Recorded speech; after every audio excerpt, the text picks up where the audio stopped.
Well, hello everybody. It's wonderful Wednesday. Welcome to Aquarius Rising Africa, your favorite YouTube channel, clearly sharing uncomfortable truths. So, we're very happy to be sharing lots of uncomfortable truths because what can we say? The world is not a very comfortable place right now. That's for sure. Jess and I were just having a conversation off air. Cray times indeed. Right. Anyway, hello Jessie, welcome. We don't Hello, have Morné hello. today. Yeah, he's gone. His power went off in Namibia, so he doesn't have power and internet and all sorts of things like that. So it's us girls winging it here in Yeah. the Aquarius Rising today. So how are you? How's the week been, beautiful lady? Oh, very good. Yes. Busy, busy, but good. Awesome. You got anything to share with us? Anything you're doing? Any shenanigans? Yeah, always lots of shenanigans. So, um, just a lot of prayers and stuff. We're working, trying to help raise funds for our champs, our survivors, our veterans. And it's just interesting how, every year it seems like there's certain seasons where people, have more trouble than others. And, without fail, the summer is one of those where like in reality, a lot of people with their families, kids are off school, they want to go out, they want to, enjoy fun times and just really, enjoy time with their family. Yet they tend to get hit with all sorts of stuff, vehicle Absolutely. repairs, house repairs, medical bills. And I know so many of us, I mean, I got to loot myself into that too, where it seems like you just get this stack of things that stack up and, you're like, huh, why does this happen every year? But I just want to encourage everybody who's going through that, you're not the only one. And, really it takes all of us to get through these times together. And, reach out if you need prayer. Send me an email, let me know Absolutely. what's going on, and we'll add you to our prayer list and stuff. And just keep, our champions, our veterans, and survivors in prayer as well. So, Absolutely. There's so much going on, and just a few days ago, I was saying to, in fact, I think, I can't remember exactly who I was saying it to, but it was people that were on the show. And, what I think what we're seeing right now with so many overcomers, survivors coming to the fore, this is mhm. going to be the stuff that healers in future need to be dealing with. I don't know what your take Yeah, is on that. A lot of the people coming out of SRA and very, very PTSD, blokes that have been in the military, um, everywhere. I mean, what is your take on that? I really think it's, yeah, from my side, it's, I think, yeah. I mean, I'm seeing a lot more too. And with it though, I think really what's behind it is God is moving to heal people. yes, And, as the Spirit of God is moving, I'm seeing more people come forward, more people, for the first time in their lives being willing to open up and share about their past, their background. Um, so I guess I would put it, if I could put a word to it, it feels like there's a breakthrough in mm, vulnerability, people being yes, willing to just lay out there what has been hidden for so long. And we really need that. We need that silence broken, and we need people not to be afraid to share, and knowing that as we share each thing we've been through, somebody out there needs to hear it, somebody mm, else needs healing in that area too. So it's really encouraging because as one person steps out, you see many others who receive healing through that simple act of faith. absolutely. And it's beautiful to see because it's, as more and more people are speaking, and I'm seeing this just, with the overcomers that have been on this channel for since the beginning. I mean, Mhm. you've been here since the beginning, and with all the overcomers that have started speaking, it's amazing to see how many of those women, and I say women, I don't know men, not the Mhm. ones I know of, and I'll say specifically women, have got their own platforms, have now got their own channels, and are actually Mhm. interviewing other people, that have been coming out of the system. It's Yeah. really, really, really, it's amazing to see. And yeah, I know that you said to us, I think sometime last year, you said, this is just the beginning. We're starting to reveal more and more. And my gosh, I've got to say that I can now Yeah. start seeing, and I don't know how deep this rabbit hole goes, but I'm very grateful for, and I know our viewers are too, for what you're sharing with us and the information that you do, that you impart to us. It's very, very valuable. And as I've Yeah. as well in the past couple of weeks doing this gateway experience, I think we really, really need to take notice of this, because this is It's the huge. exactly this is the entry point, so to speak, Hmm. that the mind control starts, right? And if we're aware of how it's done and what they're doing, knowledge But is power. you need to clarify, because this is completely separate from the mind control. Yeah, You've got an aspect that, there's that it kind of paves the way for that, but it's completely separate. yeah, Um, this is kind of some of the, I would say, the prep work that, depending on which portion people are going into based on how their spirit interacts, but yeah. um, this is kind of separate. It's part of the initial testing that you go through, where they're figuring out how did God make you, and how do you function and work, both your physical body in conjunction with your spiritual body. Yeah, so a little bit different than the mind control, but So using that information, they get to manipulate and contort a lot of the frequencies, if you will, the energies, because we know everything is created from energy. So they get to control and contort that to their for their nefarious agendas, right? right. And that's what we're seeing. So anyway, we started with part one last week. So I'd love for us to continue, where you can just explain to us again. I think we were on the number three, right? Was it number 3 or number 5? I had number Five, sorry, 5, but gateway and hemisync. Yes, gateway and hemisync. That's yeah, where we yeah. started. So That we was had correct. got, we had talked through like the three main ways that they begin to see how you respond, um, to the different, or let's put it, how do you respond to the spirit world? How do you see and perceive in that spirit world? So I talked about how, they do some initial tests when you're in, um, basically pre-K or kindergarten, where, they're going to do some visualization type testing, where, a teacher's going to say, hey, we're going to the South Pole, and she's going to count backwards, and the children that kind of trance out during that, they're going to respond to hypnosis. um then the next round, they're going to see who can come into the spirit world through meditation type means.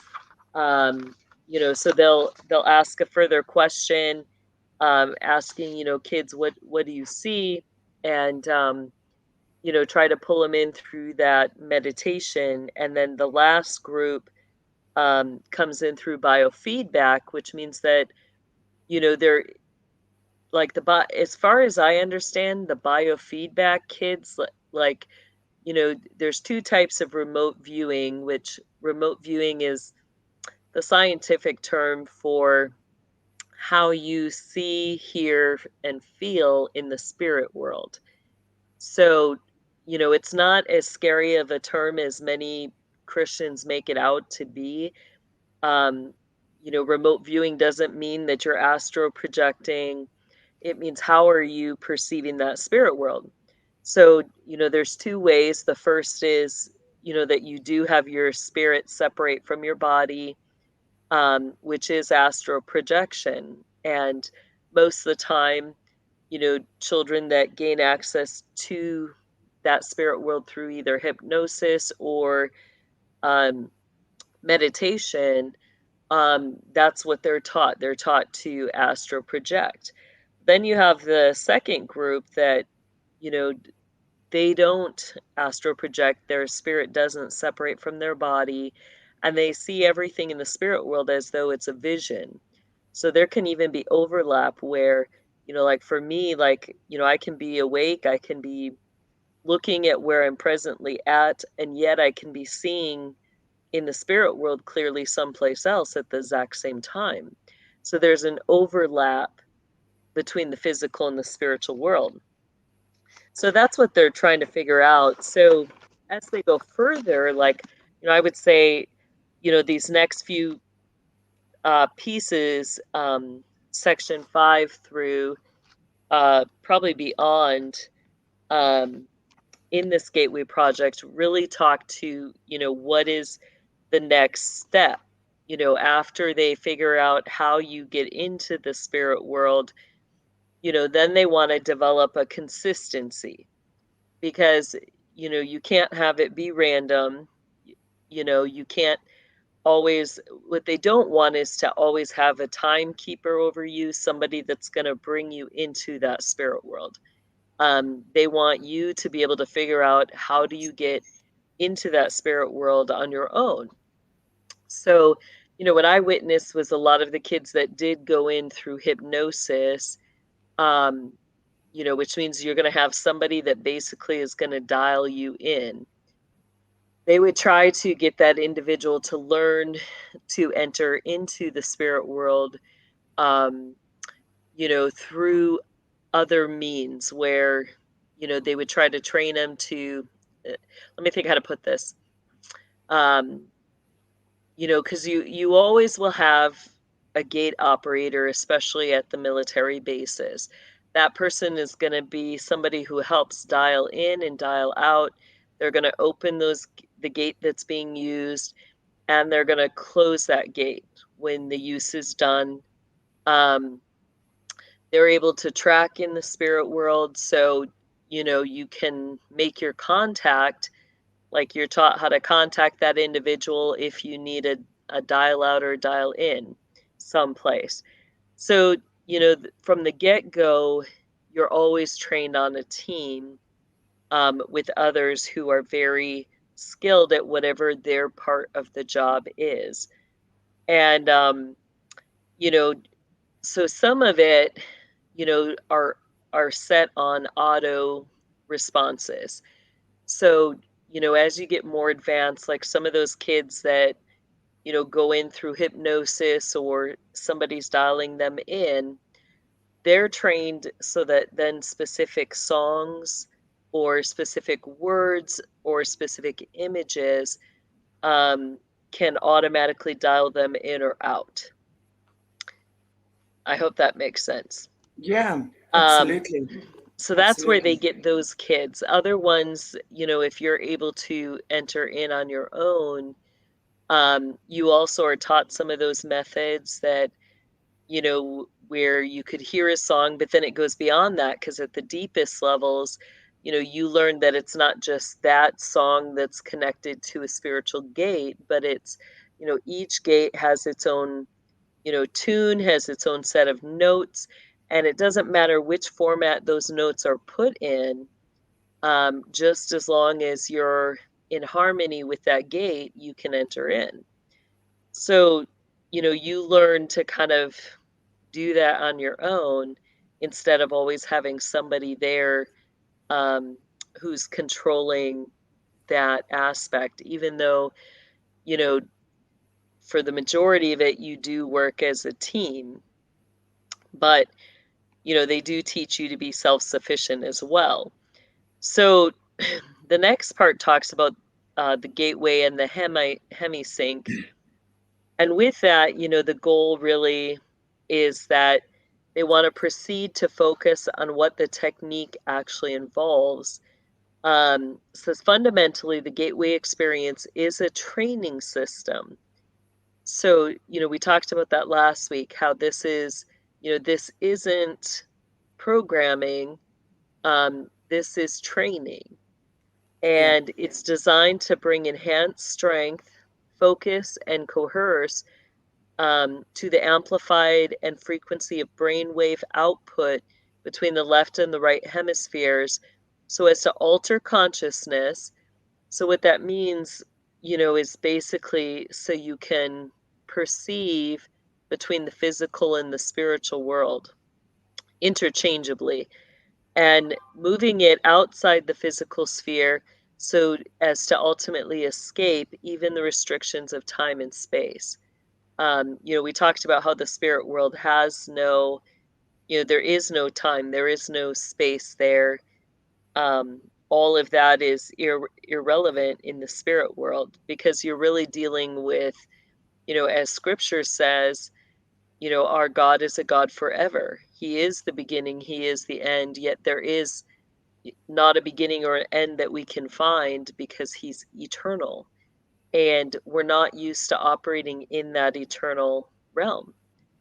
And, but that's really where we're taught, that spirit world is eternal. There isn't an end date or end time. Absolutely. Yeah. So, Absolutely. so they're going to study, they're going to focus on, um, bringing that left and right together, so that, you both are putting out equally at the same time. And, that, and then they try to measure that brain energy or power. So they're doing tests to try to figure out, how you function in that spirit world. Now, part 6 goes into the lamp versus the laser. And Melissa Yeager was somebody who was highly involved with these experiments. So it quotes her and says she uses a metaphor to help clarify the process involved in the use of Hemisync in the gateway experience.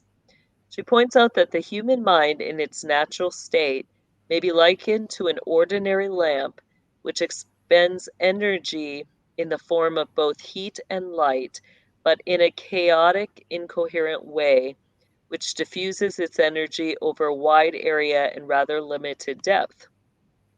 So we think about that, if you have a light bulb in a room, you're going to have, light that is spread out and lighting up that whole room.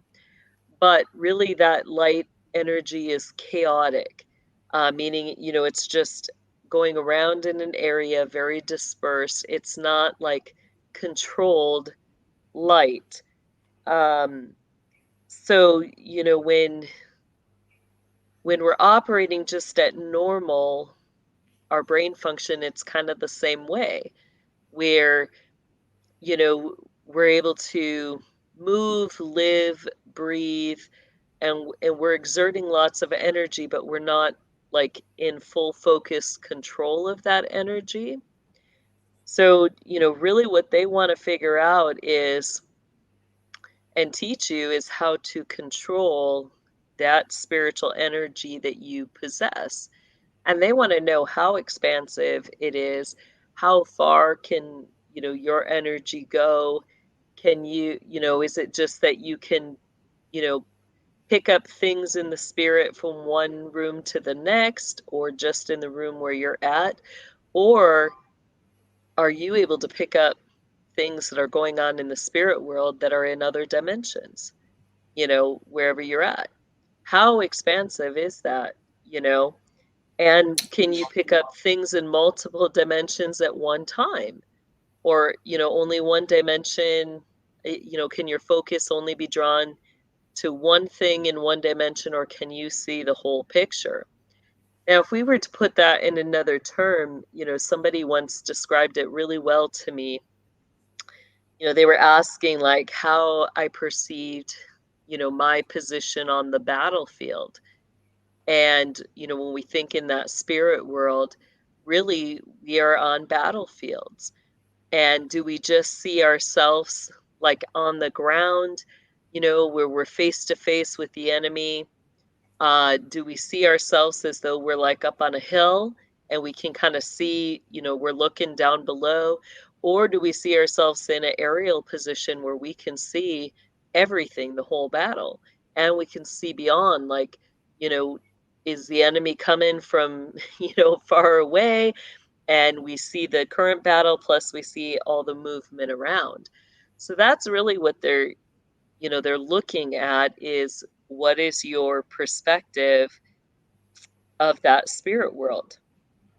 And, based on how you perceive is going to be how they position or use you in that battlefield. Um, so with this, then it goes to the next step where, as they see how you perceive, how do you gather energy and how are you able to control that energy output? So, for the majority of people, if you learn, um, to do something in the spirit, let's just say it's healing. So, you could learn that if you put your hands on somebody and pray for them, that that person receives healing. So therefore, you understand that there has to be a direct contact between you and that individual, and the Lord, for that person to receive healing. Okay, so that's like the basic step, one-on-one direct contact. The second step would be, can you separate yourself and still, through prayer, um, can that person receive that healing? So let's say, you know, you're in your own private house, they're in their own private house, you're praying for them, you speak the healing over them, they receive it. Okay, so now you've kind of taken a step apart where there's a distance between your, no longer is it physical touch to touch healing. You now have a spiritual healing where your spirit is able to bring healing to them through their spirit. Okay, well, then it goes a step farther, where ultimately, are you able to pray and speak that healing? Maybe you don't have a direct contact person, so you're not aiming it at any specific individual. However, you're aiming that prayer, let's just say, at everybody who has neuropathy. Okay. And so the best way to explain this is kind of if you think satellites. So you're praying to the Lord, you're saying, Lord, I'm asking for a healing for every single person that has neuropathy. And as that prayer, that energy is directed at those satellites, automatically it goes out to every single person across the world who needs healing from neuropathy. Okay. So now that authority, that power that you have in the spirit world has grown immensely. And they want to know, how vast is that? They want to know beyond, we gave the example of prayer, but really, the military, they're looking at both sides. They want to know, what can you do for good? And are you inclined to do good or light side healing type things or blessings for humanity? Or are you inclined towards the dark side? Could you do the same thing with curses? And how expansive can those curses be? What are the tests they would give you? And also, this kind of coincides with maybe something that I think we spoke about a number of months ago regarding the Freemasons. Um, it's like, many people will join, let's say, whatever Freemason lodge they're at. But they would, from what I've heard, is that they would watch them over time. They would, let's say, do the ceremonies and stuff and maybe give them stuff to drink or eat, and then they would tell from someone, I think, said to me something about drinking wine or, I don't know, blood out of a skull. mhm. So that sort of thing. So they would see if they're prone to that sort of thing or not. And the ones Yeah, that would be more prone to it would then be invited into the darker side of things, while the other right. ones remain the cover, right? Yeah, I mean, So, that's going to be in the chamber of reflection, which is symbolized by the rooster. And, that's when you go into the lodge, you'll have, the black and white checkered floor. and that will always represent that there's a secret chamber below that. Oh, let me just see if I cut out or so you'll always see that black and white checker floor, and then that symbolizes that there's a chamber underneath that, which is the chamber of reflection. And you have to, enter that through the spirit world. So as you enter into that, you're going to see a desk, and that desk is going to have different items on it. You're meant to reflect. It's going to have a book, which ironically usually is a Masonic Bible. You're going to have the compass. You're going to have a candle. In fact, there'll be 3 candles. 2 will be lit that you'll light, and the 3rd one you don't light. That's for whatever spirit enters in at that time. You'll know when it's present when that 3rd candle lights. And then there will be that skull there, and they'll just have it sitting there filled with blood. So there's nobody that tells you you have to drink that or you have to do that. Like, it's just sitting there, and they'll wait to see who will take a drink. And, those that are willing to do that, they will then, enter into the darker side of things. Yeah, so interesting. And then ours, we also, another thing was like this. It's almost like a gold plate, and they would have, this thin layer of water on it. I don't know what it's officially called, but it's used for divining in the spirit. And, in that you can see a spiritual reflection of things of that person, that you're trying to look at or see. So, yeah, so that's, I just go sorry, ahead. Jess, while we're still there.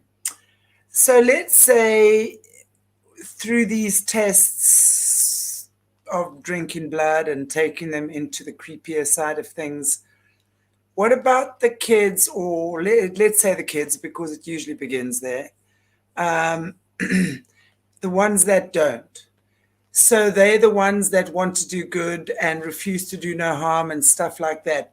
But yet somehow, from what the stories you've been telling us as well, there's the light side of the system that sort of Hmm. heal with their light magic and white magic and stuff like that. My question is, the people, men and women on the light side of the system, then the ones that don't do any harm, do they go through the same type of um, rituals, abuse? Usually, no. What would they then go through if they are going into something that is all healy feely and what have you? What type of You training have would you they go have through? different things. So, the first thing that I'll say for that is, those children who are hierarchy, who go through the light side, they don't experience the same type of rituals. For them, uh, things are put into different perspectives. Um, for that light side, for, let's just say, for the girls, um, virginity is something that is highly prized. Now, when we say virginity, though, the system has loopholes with that. So, technically, a girl is considered a virgin as long as there's been no penetration of her hymen vaginally. So it doesn't mean that she hasn't experienced sexual abuse that is either, oral or partaken in that, or anal. So, the same thing with boys. They can technically be considered virgins, yet that just means that they have not done any penetration, but it doesn't mean that they haven't been sexually abused anally. So, in that, they really push the virginity thing, that those, that it's very prized, that those are chosen people, that they're set apart for this special, marriage and ceremony. And one of the things that I witnessed, and there are several different, I'll say there's different types of what we call the spear of destiny. Um, there is like an ultimate trial that they do with that where you're basically skewered with that, and that's like one of the first times that you'll um, kind of in a way perform your own healing on your body. um, I tell a story about how, this was apart from the spear of destiny thing, but how, my proctor had taken one of the skewers that's used for, and it's not necessarily a skewer, but it's more like a long tap that was used to, procure hormones from the pineal gland. And she had taken that and, had struck me and my training partner in the side with it. And then we did have the witchy healers come and heal that up. But with this, one of the spirit destiny things that I witnessed was as those girls that were set apart as virgins, and I think I'm trying to remember, I really believe that they were probably between ages 13 and 16, but they lay them down on a big, slab altar, and they test to see if the hymen has been broken. And if not, they break that with the spear of destiny, and then consider that those girls, they verify that those girls are pure and holy, and then, the bidding for their marriage starts. So that was one of the ones that I witnessed. Um, and in that, they totally don't even think about the sexual abuse that they're, it's like these poor girls are basically going through a form of sexual abuse, but they don't even see it that way because there's such a pride that's given because they've made it that far as a virgin, right? And it's like a celebration thing, and they don't even think about, hey, I just had to lay down on a table in front of all of these, you know, matrons and patrons, and basically elderly men and women who, have a white sheet laying down, and they're gonna make sure that girl bleeds after they've poked her with that spear. It's like just the abuse with that is Who crazy. would be examples of women in the system, if you can name names, that would be on the light side of the system, that would have taken on that side? Yeah, I mean, I would say, at the highest levels, you had individuals, one I've named in my affidavits, but you've got people like Callista Gingrich, um, who would have been on that side. Some of the Jones, um, you had like Joan Rivers, who would have been considered light side. Hmm. Yeah. Interesting that this mentioning Joan Rivers, because she mentioned that Michelle Obama was a man, and not Mm. long after that, she was taken out. Do you think that was obviously because Yeah, of I that? think it was because she had revealed stuff, but Why do you think she revealed that as a matter of interest? I mean, yeah, I think she was being purposeful in that. hmm, interesting. Yeah. Witchy Well, battles behind the scene, I don't know. yeah, who knows Yeah. what anything is possible. Anyway, Jess, thanks for the diversion. Yeah. So, as the tests go on, then, as they see your visual, your um aural perception, then they're going to next look at frequency.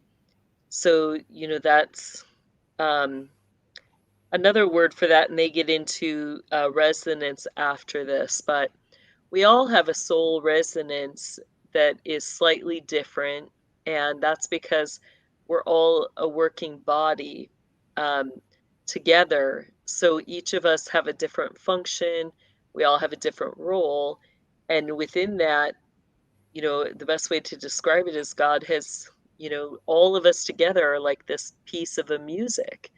Um, you know, and as that music comes together, you've got some parts that work faster than others, some that resonate higher than others. So they're going to look at all those different aspects. You know, do you resonate at um, bright tones, which are going to be major, could be major tones? Are you connected to the melody of that song? Um, you know, with your soul function, or do you resonate at the minor tones? Are you connected to, um, you know, a slower soul resonance? Now, all of that interconnects with the spiritual gates and your perception. So, like for me, you know, my soul resonance really is like at a D minor. So, you know, that's the majority of the major gates are at that D minor tone. And, you know, that means also that I see better, you know, when I'm in the lower realms. So, you know, my visual acuity, if I'm in the lower realms, is, you know, 100% versus, you know, as I'm in the middle or the next higher realms, you know, my vision isn't as acute. Like, and, you know, that's the way God made me. Like, you know, was not tuned necessarily to the angelic army. You know, I couldn't necessarily always see their place on the battlefield. I didn't see every angel. Where I was tuned was every demonic, you know, member of the principalities and their commanders. That's what I would see. And, you know, why? Because that's how God made me. Um, so they're going to look at, you know, that frequency, where you can go, where you can't go. Now, in the old days, as they did this, they would find ways to um, share with each other in the brotherhood who who had which part, you know, which dimensions can you go into. So the old ways were done, you know, for those hierarchy kids through lace. You know, you start off with the very simple laces that just have, you know, like a singular dimension to them. You know, that would tell anybody that you were really good at the first or second or third realms. And then it would get to the more complicated lace, which would be, you know, that specialty Italian or other country laces that were very elaborate, would tell them that you were a 10th dimension, dimensional access person. Later, it morphed into the diamonds. So, you know, that's how they can tell, which, you know, their rings of power are usually just a single dark stone. That tells that that's the symbol for all access. That means, you know, you're good, you're skilled at every dimension.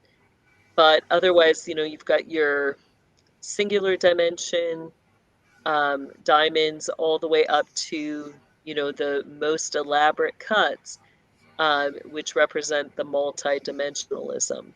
So then, you know, it became as you went to a party or, you know, you went into an event, um, you know, for whether it was men or women, you could look at that individual's ring on their finger or their jewels that they were wearing, and you would automatically know who you could have sex magic with or who you were not allowed to have sex magic with. Like if you're a 10th dimension person, you're not just going to hang out on the first dimensional realm. You know, they want to have that ultimate experience, which is why they're going to, you know, have the sex slaves that are multidimensional for them. So those became ways that they would mark, um, you know, those beta kitty sex slaves. And later they started then with the tattoos, the monarch butterfly, then, you know, becoming that symbol um, of, you know, above level 4 dimensional access, because you've got the four wings, upper, lower of the butterfly, and that representing the four dimensional quadrants, and who has access to that. So, and then the little triangle with the three dots, uh, those would be up to third dimensional access beta kitty sex slaves, which is When going to we be a little bit lower realm, and definitely your physical realm is the third dimension. so when we're talking about lace, we're talking about a fabric. Yes. So what you're saying is what type of lace? Let's say I'm going to a party and I have lace on my collar. Yeah, it would usually be the collar or on the hem of the dress, on the sleeves, or it could be on the hair piece, the bonnets. So if we just look at the one that I see, that as far as that is Catherine when she gave birth, sitting with her, arriving with her red dress that looked like Rosemary's Baby Yeah. and the lace collar. Now, what was that? From what you're telling us now, what did that picture represent with the lace that she was wearing? Yeah, it was representing, dimensional access that she has, that was then being handed down generationally to that child. Wow, that's insane.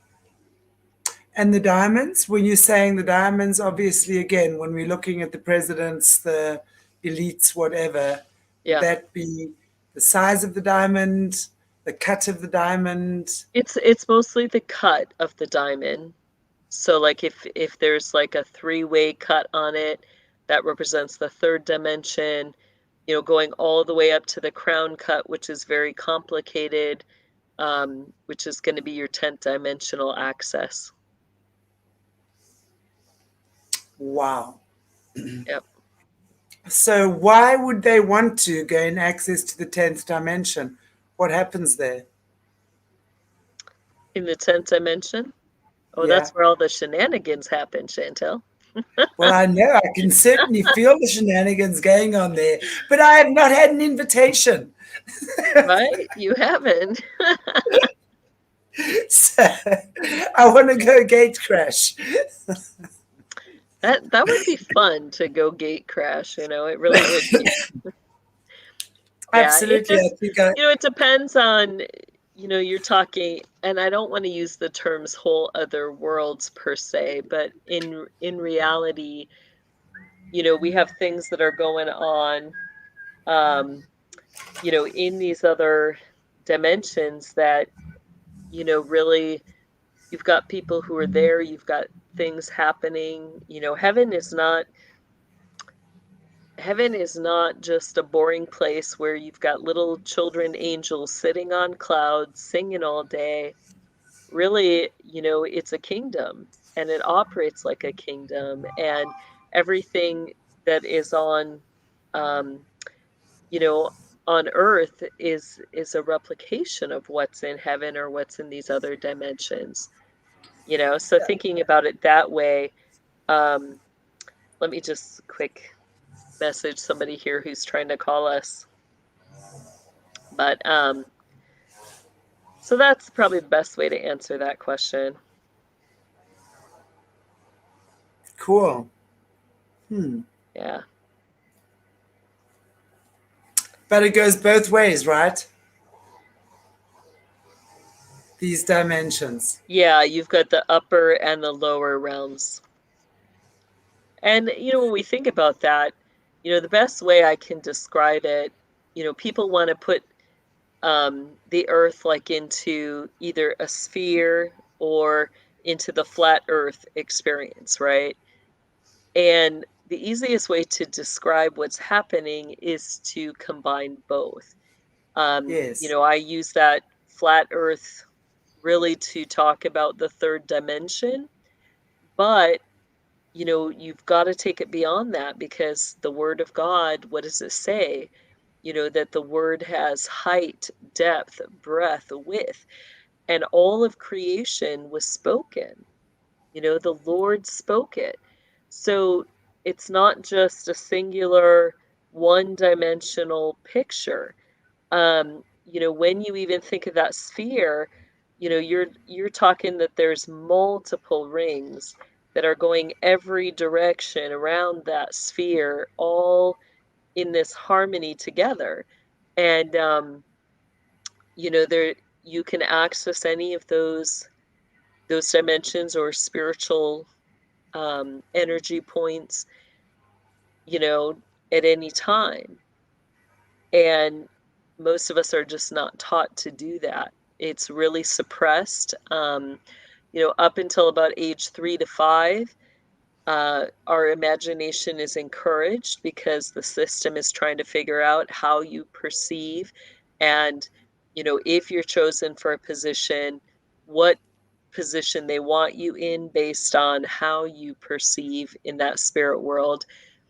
But if you're not chosen, then immediately they will start to hinder any imagination that you're having. They'll say, "Oh, well, now you got to grow up." You know, that's not something real you're seeing in the spirit world. They don't even mention the spirit world. They'll just say, "Oh no, that's your imagination, and now you need to grow up." Big girls don't hear things. That's if you're hearing something, or you're seeing something, that's a hallucination or an audio visual disturbance. It's not normal is the next thing they tell you, that it's not normal, and you now need mental health to help you control that, right? When they've been the very ones that have been the ones that triggered that to begin with, right? Right, And opening and that now when they door. And then your spirit is, you're learning to see and feel and hear in the spirit. And then they start to tell you it's not normal. There must be something wrong with you. Now you need help. And, you need to control that. And they try to shut off the very doors that they've opened wide open. And so that really is a form of abuse, you know, total, wow, can versus you if imagine you the poor knew. child? Yeah, I mean, if you knew like that, hey, it's not good if you're hearing dark voices or demonic voices, that's not a good thing. But the truth is that maybe that's where the Lord tuned your ear, because maybe you're a spiritual warrior. Maybe you're meant to hear those voices, but you're not meant to be controlled by those voices or Yes, tormented day and night by those voices. And what they fail to teach you is that maybe you're hearing those because you are a spiritual warrior, and what they're lacking to do is to teach you how to walk in your authority as a warrior, where when you learn your authority, that these voices are not meant to torment you or control you. Rather, you have full authority to rebuke them and command them to be silent. And maybe God is allowing you to hear and see that because there's other people that are tormented and suffering from those spirits too. And you're meant to walk in the fullness of your authority, not in oppression to those spirits, but very aware of where the yes, battle is and where it's coming from, yes. you know? I'm really glad you said that, because I think that is so important, and that I think is a common thing I've heard over the years with people who have spiritual gifts, and especially if they haven't been explained to them, Hmm. so that it is possible that you will hear someone speaking, right? And Yeah. and as you say, so whose voice is it, and how do you respond? And Hmm. most of us, especially when we're tiny and have these experiences, don't know what it is, so we Yeah. immediately get terrified. And of Right. course, immediately we get terrified, we then immediately start, that just starts getting crazy. Um, but it's amazing, because I think it's so important that you've just said that it is, you do have authority over those voices. You do Hmm. have the choice. And when you pray and when you're in prayer, you know that pray to God while that's happening, you will know whether it's a benevolent or a malevolent voice, either way. And it's Right. always just understanding how strong your connection is, basically, and Yeah. how in tune you are with that. But it's very interesting. And Wow. tuning your ear to the Lord's voice, Yes, absolutely. to know his will. That, for me as a kid, you know, it was a very interesting dynamic. Part of my job was to learn to, hear those principalities, to hear their plans, to hear their agenda, where were they moving their troops, what were their goals, short term and long term. But then, with that, then I had to tune my ear to the Lord, like, okay, Lord, now I know this information. I know that they're plotting to, you know, uh, take down a certain area. How are they going to do it? They're going to destroy homes. They're going to start attacking families individually. Um, here's what they're doing. So, Lord, what do I do with that information? How do I prevent that attack? How do I stand in the gap and intercede for those people?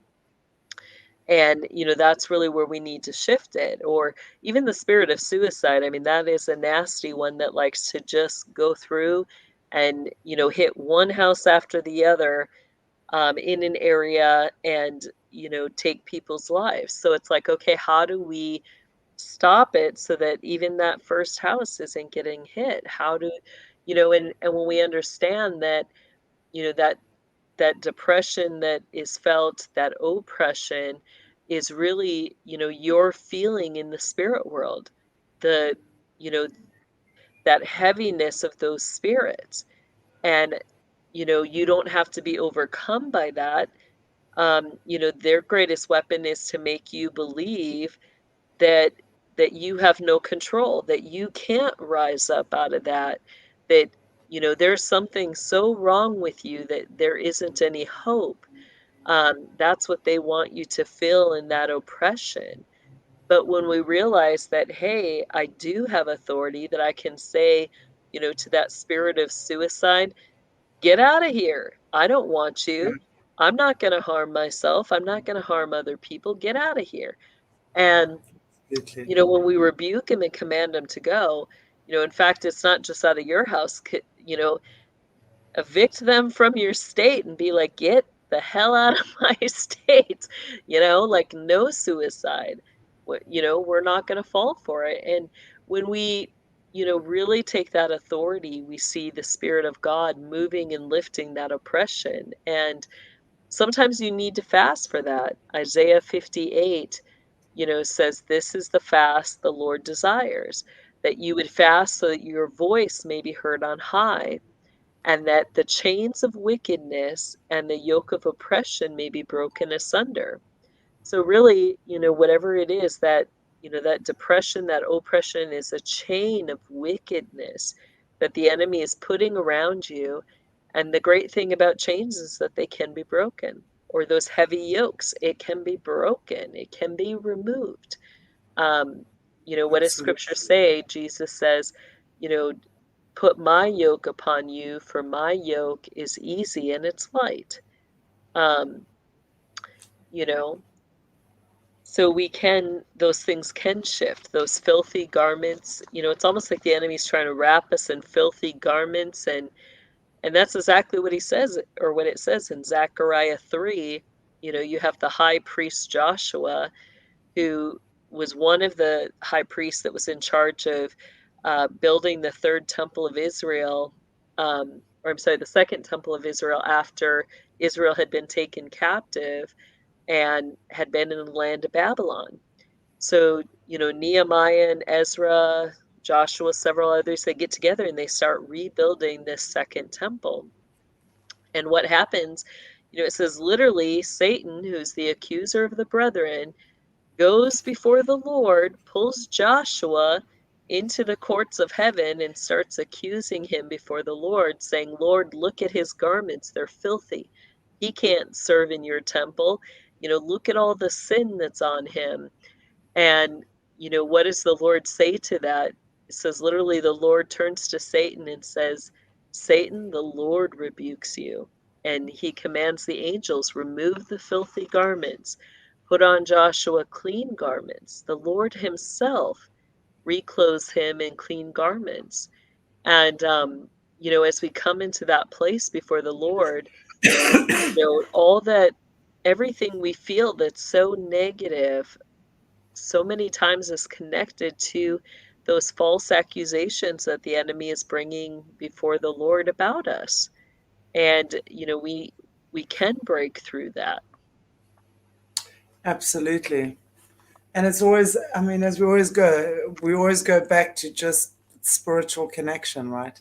Hmm. It's all that it really boils down to at the end of the day. Yeah. Yeah, absolutely. Okay, how far are we now? Do we have more? I'm just looking We at the do. time. Let's see, we still Okay. got 9, 11, 12. Yeah, we got quite a bit more to still cover. Okay, Um, well, I think should we? How do you feel? Do you want to maybe go through one more, or are you ready to call it a day and we'll carry on next sure, week? we can go through one more. Yeah.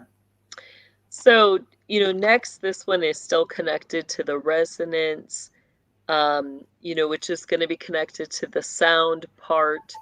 How they're breaking this down is, the different forms of perception. You've got the light, which is connected to your sight. You've got the resonance, which is going to be connected to your spiritual hearing. Um, so this next part, the brain stimulation, that is going to be connected to the hearing, the resonance. And, it says that says resonance is of considerable importance since it is directly transmitted to and impacts upon the brain. The resulting vibration is received and transmitted into the brain itself via the fluid-filled third and left ventricles located above the brain stem. The electromagnetic pulse is then generated through stimulants and the brain to raise amplitude and frequency of brainwave output.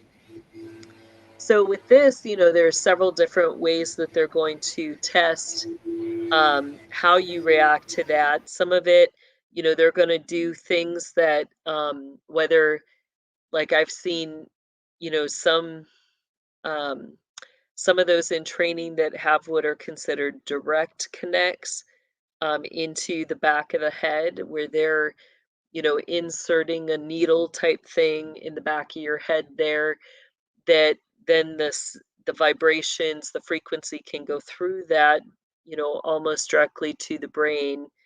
Um, they can do it like an indirect connect, which is going to have, like a sensor more that connects to your physical body, where then, you're picking up that vibration, that frequency.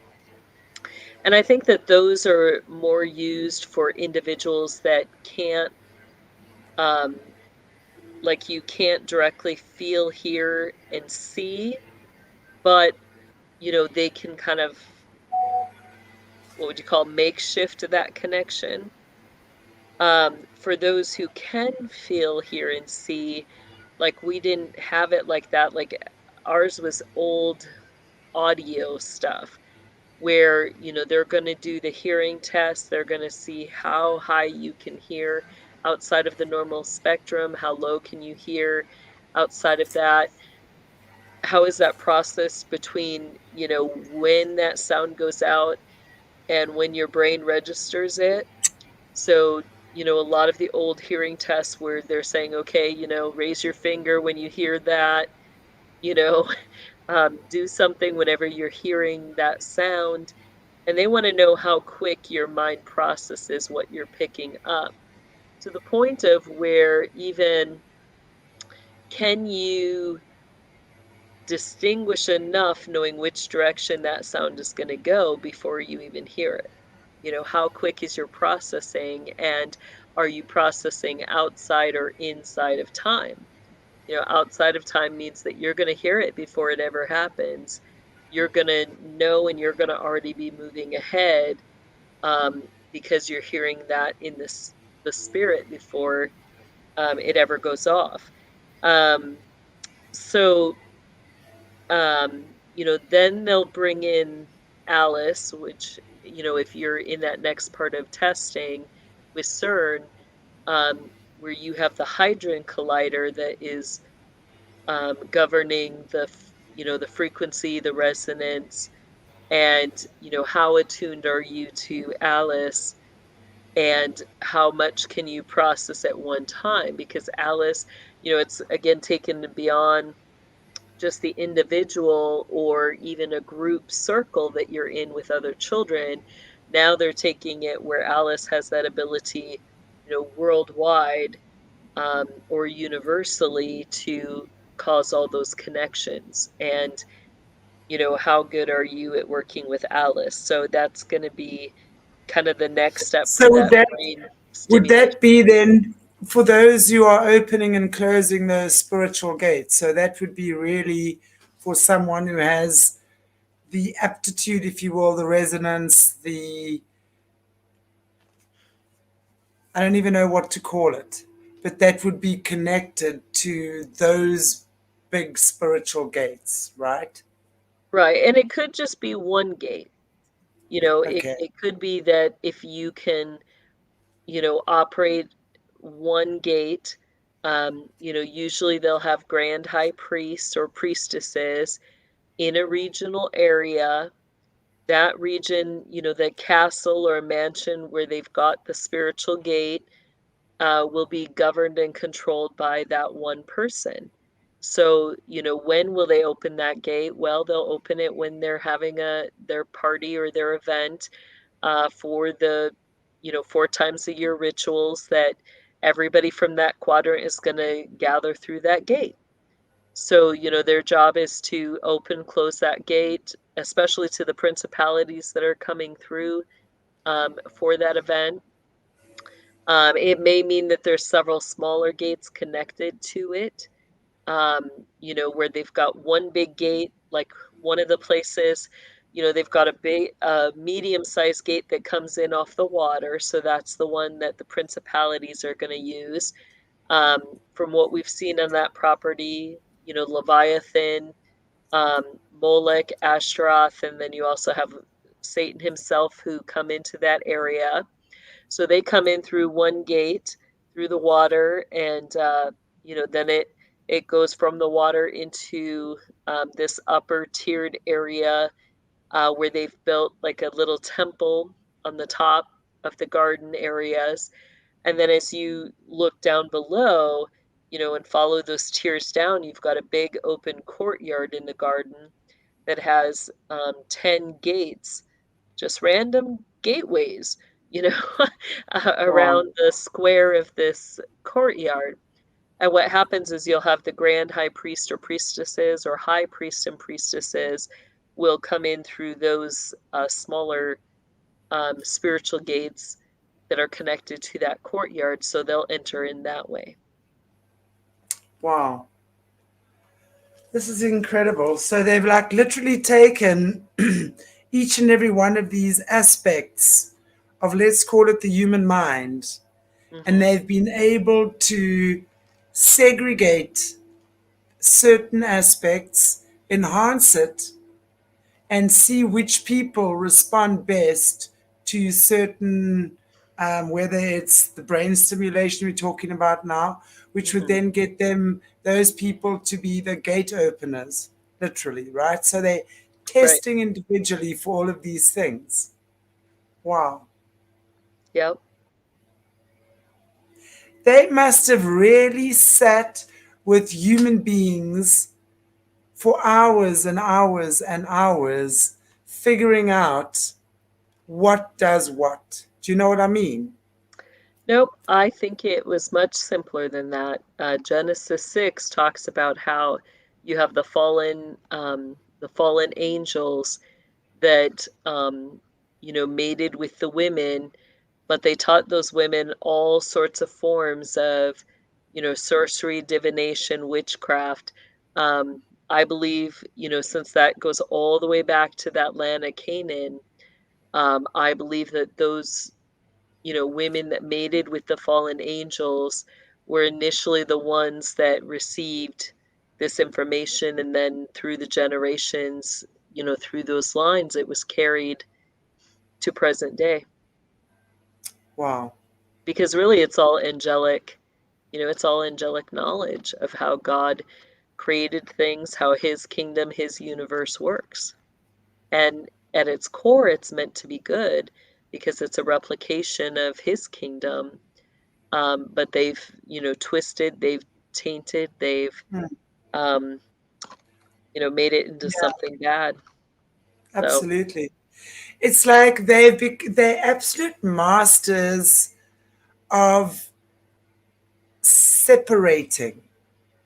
Is kind of like, if you just look at how they divide and conquer, the mhm, tactics they use just to divide and conquer nations and people. And right, it's like they've been able to take the human energy system, our frequencies, and separate them as well. And then individualize what all of that is. And then it's like, as you were saying in the beginning, where it's that lamp that kind of has this unfocused light. yeah. It's beautiful. It's, it shines. You can see everything that's around you, right? But they've been able to kind of split hairs on that and use each and every aspect to their advantage at the Well, even in expense. society, Yeah. and you're right, they segregate according to that. And, just here in the United States, if you think about it, some of those inner city areas, with the severe devastation, the poverty, the wickedness, that dark overall oppression and feeling, you know, you got to ask, are many of those people really tuned to be warriors in those lower realms? And instead of ever having any training or knowing how to, what their job is or their purpose is, they're kind of stuck in this environment that is so negative, so dark that, there's just such hopelessness and despair. And all they think of is, I've got to run, I've got to flee, I got to get out of this area if I want to survive. Um, so, they do that, but then they never really find, what their true purpose or destiny was. That, they were made to be in those trenches, in the nitty gritty, overcoming the deepest, darkest spiritual strongholds. They're made with grit, they're made to withstand that type of heat of the battle. And when they flee from it, they're never going to feel that full purpose because they never really, were activated to live in that full purpose. The same thing with those that are super wealthy, right? Everything in their life is, light and, you know, open and good, or so it seems on the outside. And really, are they meant to kind of access those higher realms? Are they meant to walk in that goodness, that place of, where Mm. they're able to open those storehouse doors, they're able to distribute to those who are in need, um, and maybe they never find their true purpose either. So you've got where, I think that there's further testing and experiments that the system does, where people are actually in places, that are somewhat allowing them to be where they are meant to be, but they never learn the full extent of what they're supposed to do or who they are, you Exactly. know, So now they're just muddling. right? Yeah. Wow. One day this will all make sense. I'm a One firm day. believer in that. One day it'll all make sense. Wow. Okie dokie, everybody. This brings us to the end of today's beautiful show with our lovely Jessie. So thank you so much, Jess, and to all our viewers who have joined us for today's chat. Really, really enjoyed that. And we do have a double show next week, right? Yes, sure. I think so. So, double show next week.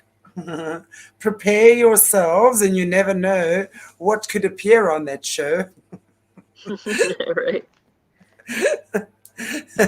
So, okay, guys, thank you so much. Jess, is there anything else you would like to say before we end off in prayer? No, let's go ahead and pray. So, Mm. Heavenly Father, we just thank you so much for this day. We thank you that that you're bringing us to that place where we can have understanding and knowledge and wisdom about how this system has worked, maybe some of the things that have happened to other survivors or other people who have gone through the same things that I have. We thank you that you will just continue to give us further knowledge and revelation about this.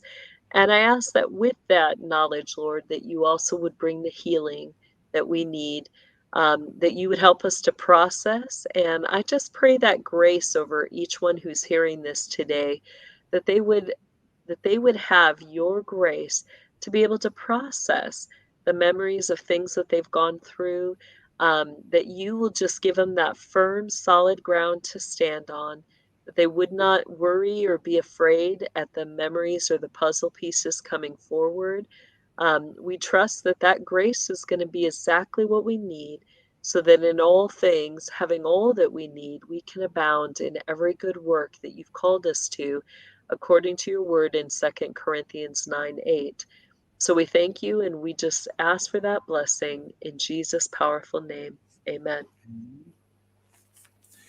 Amen, amen, amen. Thank you so much, Jess. I'm just checking at our comments after I've opened my eyes, which look very bright in my bright light here. And yeah, load shedding's on the way again. But anyway, we're having fun and games in the winter here. Makes us cuddle up to each other. Right. My poor cats are in severe danger of being squeezed to death at night. Right. So cute. Those are my cuddle buddies. See you with all your cuddle buddies. Exactly. Okay, guys. Jess, thank you so much. Oh, and great news, guys. I want to just tell you that Jessie's going to be joining us actually again on Tuesday next week at 4 p.m. my time, which is 10 a.m. Jessie time. Yep, 10 a.m. And she's going to be joining me on the show with Alice Parola. So that's going to be a cool one. We're going to be obviously talking about the mental label, so to speak, and the personality. I want to say disorders because it's not that. I just wish we could call it something else. I'm still going to find a name. I think we should, because I think it's been labeled for so long, just kind of mental situations and dealing with it and how to recognize it and healing in the family, all of these amazing things that we are seeing so much at this point in time. And we're saying again, and I say it so often, that this is the time we're going to be seeing more and more people, survivors and overcomers, surfacing from hectic PTSD, SRA, all of this stuff. And I think it's just such a beautiful time for all of us to know what's going on. Let us, even if we ourselves are not affected by these things, let us have enough compassion and respect for our fellow brothers and sisters and just educate ourselves about what they're going through. Right. Couldn't have said it Cool. better. Okay, guys and girls, like, share, subscribe, please. This is really important information. See you soon. God bless you all. Oh, yeah, I've got to put wait, I've got to get myself out of here. I've got to go like this. Which one? There we go.